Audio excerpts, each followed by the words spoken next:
The studio lights were adjusted. The audience waited in silence. The set of The View was luxurious, but behind the sophistication lay a battlefield. What seemed to be just another interview would soon reveal itself as a fierce clash of ideas, a confrontation between Caroline Leavitt and a group of hosts already known for their progressive bias. Behind the scenes, the production team was organizing the final details. The cameras were strategically positioned to capture every expression, every reaction, every subtle detail.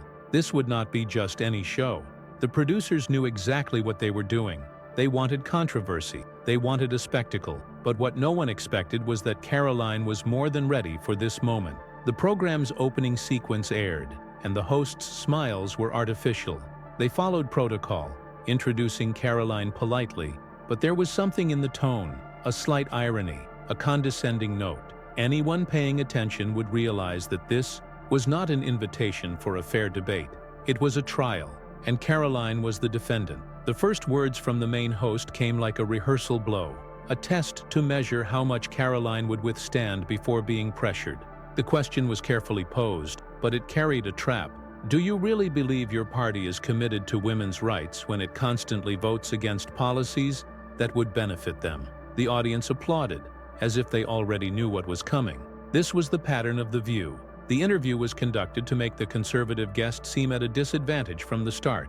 But Caroline was not just any interviewee. She smiled slightly and looked directly at the host, without hesitating. That's a great question, but let me rephrase it. Do you really believe that empowering women means making them dependent on the government instead of encouraging them to build their own future? Silence. What should have been a direct attack turned into a moment of discomfort in the studio. The hosts exchanged glances. This was not in the script. Caroline had not hesitated, had not tried to evade. She had counterattacked immediately, dismantling the narrative before it could even solidify. The second host quickly intervened. But look, Caroline, you represent a movement that traditionally opposes progressive initiatives aimed at equality. How do you respond to that? The trap was closing. The game was simple. Ask questions that required long and complex answers, then interrupt and discredit the guest. But Caroline remained impassive. If equality means that all women must think alike, then we are denying the diversity of thought, aren't we? The audience fell silent. There were no applause, no laughter. For the first time, it seemed they were actually listening. Behind the scenes, the production team began to stir. The script was slipping out of control. This was not the ideal scenario for them. What should have been a coordinated attack was turning into a space where Caroline demonstrated intelligence and strategy. The main host realized she needed to regain control of the narrative and opted for a more aggressive approach. You know that many say your side of politics promotes hate speech. How do you respond to that accusation? It was a low blow, but Caroline was already expecting it. Mokon, I would respond by asking what the definition of hate speech is. Is disagreeing with someone hate speech? Is defending traditional values hate speech? If so, then I fear that free speech no longer exists. This time, some people in the audience murmured in approval. What was happening? This was unexpected. The hosts could not allow Caroline to continue gaining ground. It was time to interrupt her, cut off her train of thought, destabilize her. That's very convenient, said another host. But you can't deny that your party has a problematic history. Do you really think you represent the interests of all women? This was the moment that would decide the course of the interview. Caroline knew that if she started to justify herself, she would lose control of the conversation. But she had another strategy. She took a deep breath, smiled, and responded firmly. Dainver, I represent the women who believe in freedom, merit, and the ability to make their own choices without relying on the government to tell them what is best for them. If that doesn't represent the interests of women, then I really don't know what would. This time, the audience applauded. The cameras captured the exact moment when the hosts realized they were dealing with someone who would not bend to pressure. But this was just the beginning. The real clash was yet to come. The hosts exchanged glances. The atmosphere in the studio was changing, and they knew it. Caroline was not just resisting pressure, she was turning the tables. But The View was not a stage where conservative guests emerged victorious. There was a well-defined strategy, a tested and approved method to destabilize those who dared to challenge the dominant narrative. And now, it was time to intensify it. The second host, in a harsher tone, leaned forward and shot, So do you believe that modern feminism is a problem? Do you think women should return to a submissive role in society? It was a loaded question. The intention was clear, to force Caroline to position herself in a way that sounded radical to the audience. Any hesitation, any poorly chosen word, and the editing cuts would do the rest. The next day, the headlines would read, "Caroline Leavitt attacks women's rights on national television." But Caroline had seen this tactic before. She smiled slightly and replied calmly, "I believe that women are strong, intelligent, and capable of making their own decision. What I question is the idea that we need a movement telling us how we should think, act, or vote. If being an independent woman means rejecting this imposition, then yes, I am against this type of feminism." Silence. The hosts did not expect Caroline to turn the question into an assertion of female autonomy. It was a response that left little room for direct attacks. But that didn't mean they would give up. The third host, now visibly annoyed, tried to destabilize Caroline in a new way. "You talk a lot about independent, but your party has a history of voting against policy that help women and minorities. Do you really think your ideas benefit all people?" This was one of the most common tactics, using the political decision-making history of an entire party to force a guest to justify actions they did not always control. But Caroline would not fall for that trick. She took a deep breath, maintaining a calm tone of voice. "If helping means creating a permanent dependency on the government, then I question that help. What I advocate is that people have real opportunities to grow on their own, without needing the state to decide their lives for them." This time, some murmurs began to arise in the audience. Unlike previous interviews, where conservative guests became easy targets, Caroline was managing to plant doubts in the minds of those watching. But it was exactly at this point that the hosts usually acted more forcefully. If the first trap didn't work, there was always a backup plan. "All right, Caroline," said one of the hosts, now with a sharper tone, "but if your party truly supports freedom, why are there so many attempts to restrict rights, especially regarding women's right to make their own choices about their bodies?" The question was met with applause from part of the audience. This was one of the most sensitive topics. The View knew that for the progressive audience, this issue was one of the most polarizing. The idea was to make Caroline an easy target. She could choose a defensive answer, trying to justify herself. But that would mean accepting the imposed narrative. Instead, she opted for the more effective route, completely reframing the question. "If freedom is so important to you, why is it that whenever a conservative woman expresses her opinion, she is ridiculed and silenced? Why is freedom only valid when someone agrees with you?" This time the audience did not react immediately. Some people frowned, others exchanged glances. Caroline's question had put the hosts on the defensive. They did not expect the game to turn this way. The main host took a deep breath. She knew she needed to regain control of the conversation. "We are not talking about opinions, Caroline. We are talking about policies that affect millions of women in the country." "Exactly," Caroline quickly replied. "And why do these policies always assume that women are victims, incapable of making decisions without government interference? Isn't that diminishing female capability?" This response took the hosts by surprise. The script was unraveling. Caroline was not simply answering questions, she was changing the direction of the debate. Behind the scenes, the production team was messaging rapidly. This was not the type of interview they had planned. They expected Caroline to be pressured until she became an easy target for future edits. But now the entire program seemed to be at an impasse. The hosts knew they could not let this continue. The interview was not over yet, and they needed to find a way to regain dominance over the conversation. The third host attempted a new attack, this time shifting the focus. "Well, you talk a lot about freedom and independence, but it seems to me that you defend a system that benefits only the most privileged. How do you respond to those who say your party does not represent the interests of the working class?" This was another expected move, trying to put Caroline in the position of someone who did not understand the struggles of ordinary people. But once again, Caroline was already prepared for this question. "Those who say that probably have never met the strong and hard-working women I know. Women who have started their own business, who fight every day to support their family, who want less bureaucracy and more real opportunities. It is these women I represent." The audience reacted, this time not with rehearsed applause, but with expressions of curiosity. The answer was not what many expected, and it was at that moment that the hosts realized the original plan was failing. They needed to change strategy. The tone of the interview was about to become much more aggressive. Caroline had held her ground until now, but would she withstand the next attack? The real clash was still to come. The silence in the studio lasted only a few seconds, but it was enough to make it clear that something had changed. Caroline Leavitt was not just answering questions. She was exposing the hypocrisy of the progressive narrative on national television, dismantling, piece by piece, each attempt to destabilize her. The hosts of The View realized that the initial strategy had failed. It was time to ramp up the aggression. The main anchor of the show adjusted herself in her chair, leaning forward. Her tone of voice became sharper. "Let's talk about something undeniable, Caroline.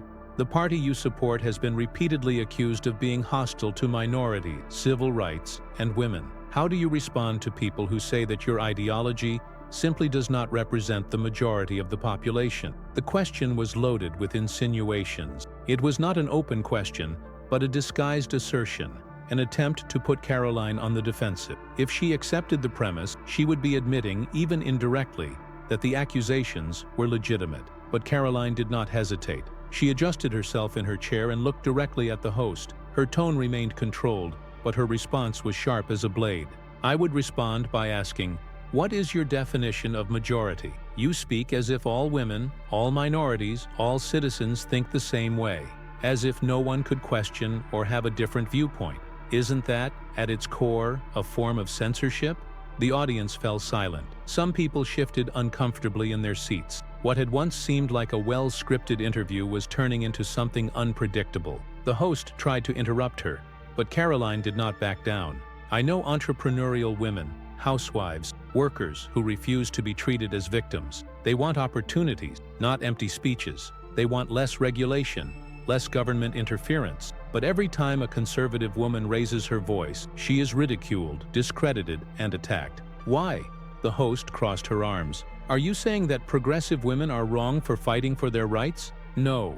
I am saying that the problem is not fighting for rights, but imposing a single worldview and silencing anyone who thinks differently." The audience began to react. Some people murmured in agreement. Others crossed their arms, clearly uncomfortable with the response. The hosts realized they were losing ground and needed to react quickly. That's when another host intervened. Her tone was calmer, but the intent was the same. "But Caroline, let's be honest here. Your party has a long history of policies that directly harm minorities and low-income women. How can you justify that?" Caroline knew this was an attempt to corner her. They wanted her to put herself in a defensive position, to start justifying herself, but she chose a different path. "Let's talk about history then," she replied, looking directly at the host. "Who was the first president to appoint a woman to the Supreme Court? Who signed the Civil Rights Act of 1964? Who reduced the unemployment rate to historic lows among minorities?" The host hesitated. Caroline continued, "The problem is not history. The problem is how it is told. One side of the narrative is always chosen, and the other is completely ignored." The audience began to react more intensely. It was uncommon to see a conservative guest withstand pressure so well on The View, much less to turn the tables against the hosts themselves. Behind the scenes, the production team exchanged worried glances. This interview was not going according to plan. The ideal scenario was for Caroline to become an easy target, a villain for the progressive audience. But at that moment, she seemed much more like a protagonist resisting an ambush than a cornered interviewee. The main host tried one last tactic. "All right, Caroline, but if your party truly advocates for freedom, why are there so many efforts to restrict certain policies that benefit women?" The question came accompanied by rehearsed applause from the audience. This was the final blow, the moment when conservative guests typically began to hesitate. But Caroline did not blink. "Let's talk about what it means to benefit. Helping women means making them dependent on the government, or creating real opportunities for them to grow on their own? If someone wants to say that I am against policies that make people hostages of the state, then I am guilty." The response was straightforward, and for the first time, the hosts seemed at a loss for words. The silence in the studio was almost deafening. Caroline looked around and realized that the atmosphere had completely changed. This was no longer an interview where she needed to defend herself. Now, she was the one in control. But the interview was not yet over. The next step for the hosts was predictable. If the direct attack didn't work, it was time to delegitimize Caroline in another way. The blows would come lower, more personal, and Caroline knew she needed to be prepared for what was coming next. The hosts of The View were restless. The original plan to expose Caroline Leavitt as a representative of regressive ideas was not working. Even worse, Caroline was managing to deflect the attacks and return each blow with even more precision. Something needed to change, and quickly. That's when they opted for a different tactic. When arguments fail, the best way to destabilize an opponent is to prevent them from speaking. Interrupt them, cut them off mid-sentence, confuse them to the point that they lose their train of thought. The main host leaned forward, crossing her arms on the table. Her smile was no longer as natural. "Okay, Caroline, but we need to be direct here," she said, with a more aggressive tone. "You talk a lot about freedom, but how can you defend policies that clearly exclude certain communities?" Before Caroline could open her mouth to respond, another host jumped in. "Exactly. The issue here isn't just about the economy. It's about fundamental value. How do you justify that?" The audience began to murmur. This was a classic trick of the progressive media, bombarding the interviewee with multiple questions at the same time, leaving them no space to respond clearly. Caroline, however, kept her composure. She raised one hand in a subtle gesture, indicating that she would respond, but as soon as she started to speak, she was interrupted. The third host forced a smile and said, "We're not attacking you personally, but we need to understand how someone from your generation can still support such outdated ideas." Caroline recognized the strategy. They were raising the volume, speaking quickly, one cutting off the other, trying to create the impression that she was being overwhelmed by the program's undeniable logic. But instead of rushing or raising her voice to compete, Caroline did something unexpected. She paused. She let the hosts speak. She waited for them to finish interrupting each other. The audience began to take notice. What had once seemed like a coordinated attack now sounded like disorganized chaos. When there was finally a second of silence, Caroline seized the moment to act. "I'm glad all of you have such strong opinions on the subject," she said with a controlled smile. "But if you invited me here, it might be because you want to hear what I have to say." The hosts did not expect this approach. The audience reacted with some murmurs. A small portion even applauded. The main host pressed her lips together. She could not allow Caroline to take control of the conversation. "We do want to hear from you," she said quickly, "but we need your answers to be direct. Then let me respond without interruptions." The studio fell silent. The calm and firm way Caroline spoke those words was an unexpected blow. She had put the hosts in a delicate position. If they continued interrupting, it would become obvious to any viewer that the program's intent was not to debate, but to humiliate. The host tried to soften the situation. "Okay, Caroline, please, go ahead." Caroline took a deep breath. She knew she would have only a few seconds before being interrupted again, so she needed to be surgical. What you call exclusionary policies are actually policies that value individual freedom over state dependence. The problem is not a lack of opportunity, it's the lack of incentive for people to achieve their own victories. And then, as expected, one of the hosts cut her off. "But that's a very simplistic view, don't you think?"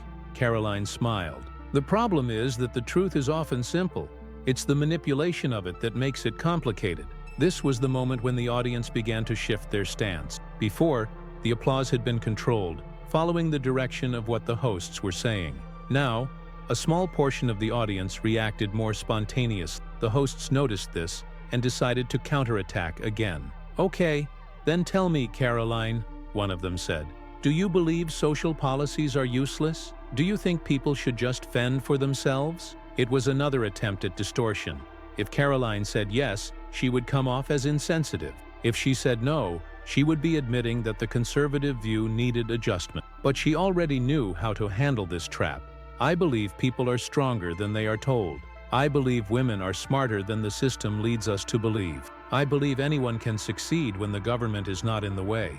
The audience reacted more strongly this time. Some applause was heard, still timid but genuine. The hosts felt the shift in mood in the room. The main host frowned. "But do you think the government shouldn't intervene at all? I believe the government should protect freedom, not dictate how we should live." This time, the applause was louder. Behind the scenes, the production team was exchanging frantic messages. The interview was completely getting out of control. The hosts tried to regain the offensive, but it was clear that Caroline had weathered the worst part of the attack. Now, she was truly starting to turn the tide. and they would need something much stronger to stop her. The tension in the studio was evident. The hosts of The View exchanged glances, searching for a new strategy. The audience, once completely aligned with the program's progressive rhetoric, now showed signs of hesitation. Some people murmured in agreement with Caroline, while others remained silent, waiting to see how the confrontation would unfold. Behind the scenes, the production team was restless. What should have been an embarrassing interview for Caroline Leavitt was becoming an unexpected moment of conservative resistance live, in front of millions of viewers. The main host crossed her legs and forced a smile. "You seem very convinced, Caroline, but do you really believe your ideas represent most women?" The tone of the question was more subtle now, but the intent remained the same: to delegitimize Caroline, isolate her, make her appear as a dissonant and irrelevant voice. If she fell into the trap, she could be portrayed as someone speaking only for a small, radical group. Caroline did not hesitate. "I believe I represent all the women who have been silenced for having different opinions, those who are ridiculed when they dare to disagree with the mainstream media, those who know their strength does not come from a paternalistic government, but from their own ability to overcome challenges." Silent. The audience was listening. This time, without interruptions, without rehearsed reactions, the main host realized the danger. If Caroline continued speaking without being interrupted, she could gain the sympathy of more viewers. It was time to go on the total offensive. "Well, you talk about freedom of speech, but your party has a history of supporting censorship against journalists and media outlets. Isn't that contradictory?" The question was a risky maneuver. It struck directly at the image of the Conservative Party, forcing Caroline to defend a political structure larger than herself. But Caroline didn't blink. "You speak as if censorship were something unilateral," she said calmly. "But who are the people whose accounts are blocked on social media? Who are the journalists persecuted for giving a different version of the facts? Who are the guests who cannot speak at universities without facing boycotts?" The host opened her mouth to respond, but Caroline cut her off before she could react. "It's not my party that has a long list of journalists fired for saying something that deviates from the dominant narrative. It's not my party that encourages cancel campaigns to silence dissenting voices. If we want to talk about censorship, we need to be honest about who really controls the information." The audience reacted.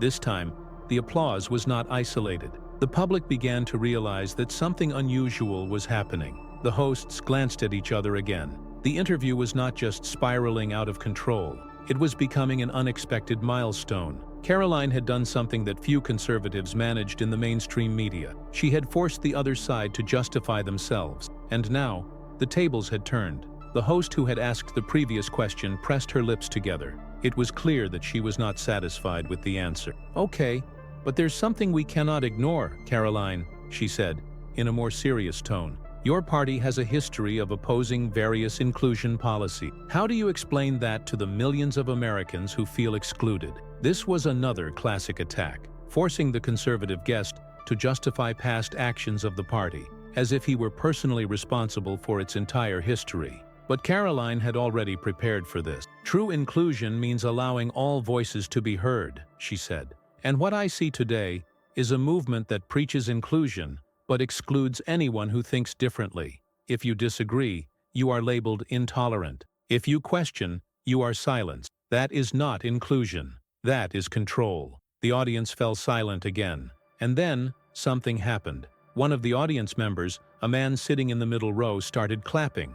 It was just one, but soon another joined in, and then another. Suddenly, a significant portion of the audience began to applaud. It was not the kind of controlled reaction induced by the show's production. It was genuine. The hosts froze for a moment. This never happened. It was expected that conservative guests would leave The View humiliated, not applauded. The main host took a deep breath. She knew she needed to act quickly before the interview became a complete disaster for the show's narrative. "Well, Caroline," she said, forcing a laugh, "it seems you definitely have your audience." The comment was an attempt to downplay the impact of the moment, to turn it into something smaller than it really was. But Caroline did not take the bait. She smiled and calmly replied, "Yes, I do. And you know what's interesting? It's growing." The hosts felt the blow. What should have been an ambush turned into a stage where Caroline not only survived but shone, and the worst for The View was yet to come. Because now, The debate would leave the studio and take over social media. The show was ending, but the real clash was just beginning. Caroline Leavitt had entered The View as a guest surrounded by hostile hosts, but she was leaving as someone who had not only resisted the attack, but had also dismantled the progressive narrative in real time. The moment the live broadcast ended, the studio remained in an odd silence. The hosts, usually confident after demoralizing a conservative guest, looked uncomfortable. Some tried to maintain a forced smile, while others fiddled with papers on the table, avoiding eye contact. Behind the scenes, the production team discussed in low voices. Caroline stood up from her chair and walked out of the studio, feeling the eyes on her. She knew what had just happened, and she knew that the real impact of that interview would not come from the television broadcast, but from the way it would spread through the digital world. And that's exactly what happened. Minutes after the interview ended, the first videos began to appear on social media. Selected clips of Caroline's speech surfaced on platforms like Twitter, Facebook, and YouTube. But unlike what was common in such cases, it was not progressive headlines that dominated the narrative. The public saw something different in that interview. They saw a young conservative who did not back down, who did not waver in the face of provocation, someone who responded firmly and asked questions that the hosts could not answer. The first video went viral quickly. It was only 40 seconds long and showed the exact moment when Caroline challenged the host's narrative by saying, "What you call inclusion policies are, in fact, forms of control. If disagreeing means being excluded, then we are not talking about inclusion, but obedience." The clip surpassed 1 million views in less than an hour. Influential profiles from alternative media began to share it, while traditional journalists avoided commenting directly on the episode. The domino effect was immediate. Conservative figures with a wide reach praised Caroline's stance, while the progressive audience attempted to disqualify her, calling her manipulative and dishonest. But something had changed. What would have previously been just another attempt by the mainstream media to discredit a conservative voice had turned into an event that escaped their control. For the first time in a long time, a guest did not leave The View humiliated, but rather empowered. The hashtags #Caroline responded and The View Exposed began to trend among the most discussed topic. The program, which expected a predictable reception, was now facing a wave of criticism from viewers who recognized the tactics used against Caroline. In the network's offices, producers were frantically discussing how to contain the damage. The initial approach was to minimize the incident. One of the editors suggested, "Let's cut the problematic moments and only highlight the parts where it seems she didn't answer properly." But there was a problem. The internet had already done the work of dissemination, and the real version of the interview was spreading faster than any narrative the media could create. The manipulated cuts of the program began to be dismantled almost immediately. Users confronted the edits alongside the original remarks, exposing attempts at distortion. The damage was already done. Meanwhile, Caroline watched everything unfold from her home. Her phone wouldn't stop ringing. Interview requests were coming from all directions. The moment her adversaries had hoped would be her downfall had become her crowning achievement. She took a deep breath and smiled lightly. She knew this was just one battle in a larger war. But for now, it was a victory. The next day dawned with a whirlwind of news. Caroline Leavitt's interview on The View was not just an isolated event within the morning programming of the mainstream media. It had turned into a true digital phenomenon, reverberating in newspapers, social media, and political debates across the country. The backlash was overwhelming. The most impactful excerpts of the interview were spread across all platforms. Within minutes, edited videos featuring Caroline dismantling the host's attacks had already amassed millions of views. On Twitter, the hashtag #CarolineResponded dominated the trending topics, while on YouTube, independent channels published detailed analyses of each segment of the confrontation. But as expected, the mainstream media tried to control the damage. Major progressive outlets quickly began launching distorted headlines, attempting to downplay the incident. Caroline Leavitt avoids answering direct questions in interview on The View. Conservative guest sidesteps fundamental issues of inclusion.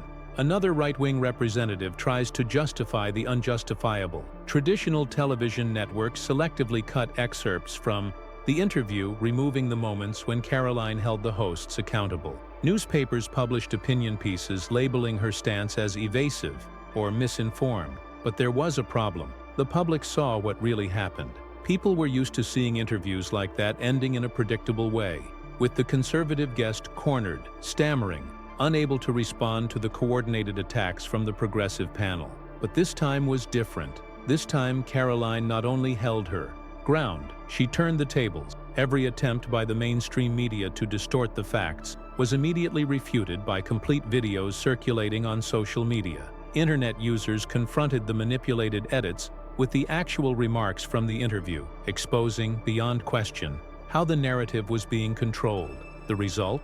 The mainstream media's cut versions had, at most, a few 100,000 views. The original videos, shared by independent influencers, were racking up millions. The impact was instantaneous. High-profile conservative figures began to praise Caroline's stance, highlighting her firmness and intelligence in dealing with the host. Big names in alternative journalism live-streamed dissecting the interview, showing point by point how she had deconstructed each attempt at attack. Meanwhile, progressive journalists avoided mentioning the incident directly. They knew that any new attempt to attack Caroline would only give her more visibility. But the domino effect had already been set in motion. The mainstream media could not simply ignore the issue, as the internet would not allow it to die. With every passing minute, new excerpts from the interview were reposted, new analyses emerged, and new viewers were exposed to the truth of what really happened on The View. And then, something unexpected happened. Some progressive viewers, those who usually consumed only the filtered content of traditional media, began to question what they had seen. The comments on The View's official pages began to change. Initially, it was just conservatives defending Caroline. But as the hours passed, even people who typically aligned with the progressive narrative began to express doubts. I always watch The View and agree with most topics, but this interview was unfair. They didn't let the woman speak. I'm not a conservative, but I have to admit Caroline was articulate and asked questions that no one could answer. I disagree with her, but the fact that they are trying to distort what happened shows that something is wrong. For The View, this was a disaster. They had welcomed Caroline expecting her to be just another conservative voice, easily dismantled, like so many before her. But now, they realized that they had made a serious mistake. Behind the scenes at the network, the reaction was one of panic. "We have to control this narrative," one of the producers said, watching the engagement numbers explode on social media. "But how? It's getting out of our control," another replied, frustrated. The only solution they found was to try to turn Caroline into a target in the following weeks. Progressive columnists began publishing articles attacking her personally, trying to discredit her journey. Some suggested that her demeanor on The View had been rehearsed, as if responding well to questions was something condemnable. But nothing worked. The reason? This time the truth was in the hands of the public, and Caroline knew it. At home, watching the real-time repercussions, she observed the reactions, the attacks, the attempts at manipulation, and smiled. She knew this was just the beginning. Her phone wouldn't stop ringing. Invitations for interview, appearances on conservative shows, political events. The moment her adversaries had hoped would be her downfall had become her triumph. That night on her Twitter profile, Caroline posted just a simple sentence, accompanied by the original video of the interview. "The truth always wins." In a matter of minutes, the post already had hundreds of thousands of likes and shares. The effect was irreversible. Viewers were starting to realize that traditional media was not the only source of reliable information. That manipulation was at play. That not everything said on TV could be accepted as absolute truth. In the following days, televised debates tried to minimize the impact of the interview, but it was too late. Caroline had gained an even larger support base, and the credibility of The View had been called into question by an audience that had never before questioned its intentions. Meanwhile, Caroline was preparing for the future. She knew that this interview was just a chapter in a much larger war. Her voice was now heard, but that meant new challenges would come. More attacks, more attempts to silence her. But at that moment she felt something she would never forget. The certainty that the truth, when spoken with conviction, can break through any barrier of manipulation. The truth does not need to be manufactured. It just needs someone willing to speak it. And on that day, in front of the cameras of The View, Caroline Leavitt did exactly that.